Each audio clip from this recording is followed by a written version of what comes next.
Shalom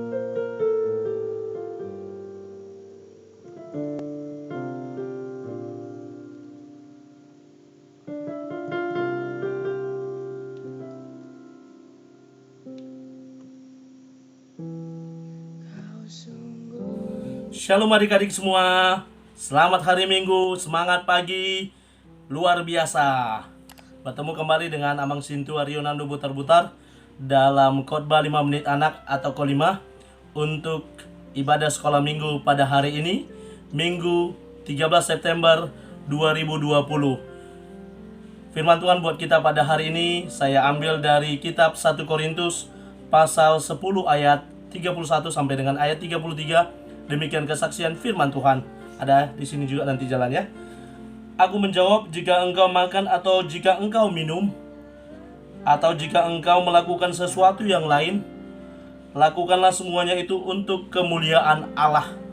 Janganlah kamu menimbulkan syak dalam hati orang, baik orang Yahudi atau orang Yunani maupun jemaat Allah.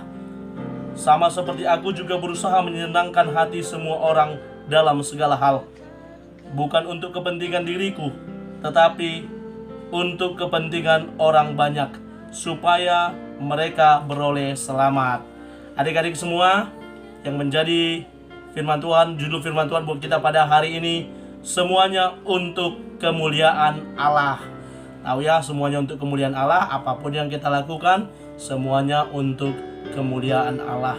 Baik kita makan, minum, baik kita tidur, baik kita belajar, baik kita beraktivitas, semuanya untuk kemuliaan nama Tuhan. Adik-adik, ada sebuah kisah tentang seorang anak yang di masa pandemi belajar dari rumah, dan orang tuanya tetap memberi jajan kepada dia, dan dia menyimpan uangnya di tabungan. Setelah dia rasa cukup, dia belanjakan sembako, dan dia pergi mengajak orang tuanya untuk menyerahkan sembako tersebut kepada orang-orang pinggiran, orang-orang yang layak menerima bantuan dari dia. Memang nilainya tidak seberapa, hanya beberapa kilo beras, hanya beberapa kilo minyak makan, Indomie, gula, dan telur. Namun hal tersebut sangat bermanfaat. Namun hal itu tampak dari ketulusan hatinya yang menyimpan tabungannya, jajannya ditabung lalu dibelanjakan untuk membantu orang lain. Adik-adik semua, firman Tuhan pada hari ini tentang segala sesuatu, segalanya, semuanya untuk kemuliaan nama Allah saja. Kemuliaan nama Allah, dalam nats ini kita bisa lihat dikatakan Paulus yang pertama, bagaimana caranya kita melakukan segala sesuatu untuk kemuliaan nama Tuhan. Yang pertama Paulus ingatkan, ketika kamu makan dan minum. Ketika kita makan dan minum, maka ini juga untuk kemuliaan nama Tuhan. Maka adik-adik, ini peringatan loh, yang susah makan, yang pilih-pilih harus makan ini, harus makan itu.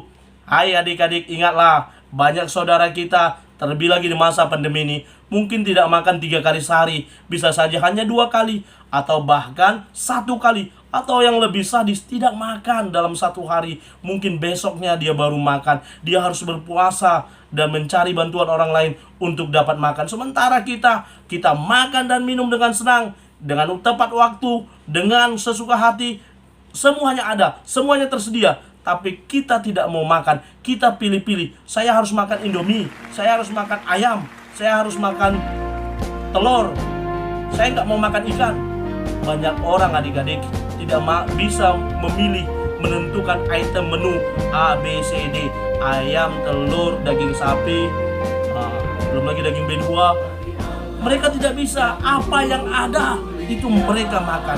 Maka kalau kita katakan makan dan minum juga untuk kemuliaan nama Tuhan, adik-adik, makan dengan baik, makanlah dengan semangat, dan juga jangan sampai bersisa ingat orang lain. Maka gunakan apa yang ada padamu, nikmati dengan ucapan syukur kepada Allah. Bagian yang kedua dikatakan Paulus di sini di ayat 32, janganlah kamu menimbulkan syak pada orang lain. Maka kalau kita katakan kemuliaan nama Tuhan, maka jangan menimbulkan sakit hati bagi orang lain. Kalau kamu bermain game, kalau kamu bermain-main, jangan buat keributan, jangan buat orang lain marah, tapi buatlah dengan ketulusan hati. Lakukan semuanya untuk kemuliaan nama Tuhan. Lalu yang ketiga, menyenangkan hati orang lain, ya menyenangkan hati orang lain. Kita juga melakukan semua untuk kemuliaan nama Tuhan. Kita harus mau menyenangkan hati orang lain, jangan membuat mereka susah. Tadi kisah yang saya sampaikan tadi, dia menyenangkan hati orang yang menerima bantuan. Yang keempat, tidak mementingkan kepentingan diri sendiri, tidak egois, tetapi kepentingan semua orang yang dirangkul dan dibantu. Demikian adik-adik yang menjadi kebenaran firman Tuhan, renungan bagi kita, menjadi pelajaran bagi kita, seperti ayat hafalan dalam Kolose pasal 3 ayat 23. Apa saja yang kamu lakukan, ya lakukanlah seperti untuk Tuhan dan bukan untuk manusia. Nanti diapakan sama orang tuanya adik-adik ya. Terima kasih sudah mendengarkan khotbah dari Abang Sintua. Tuhan Yesus memberkati. Shalom.